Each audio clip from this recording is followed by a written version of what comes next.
So ito mga ka-raider, ayan 28mm na UMA. Ayan, 28mm.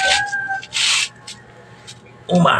So mga ka-raider, ito, ganito rin ba yung carb nyo kapag cold start? Ayan, malamig pa yan. Ebidensya. Ayan malamig pa yan Ayan. Start natin. Lumalagapak mga ka-raider. Ayan maingay yung carb, yung flange. Kapag uminit na ito mga ka-raider, mainit na yung makina, nawawala na yung ingay niyan, yung flange ng carburetor.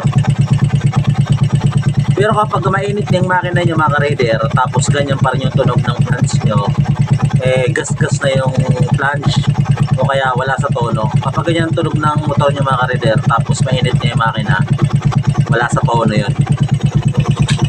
Mamaya pag mainit na to, nawawala yan, yung tunog na lagapak ng carburetor. Kaya malamig yung makina mga ka-raider. Ayan.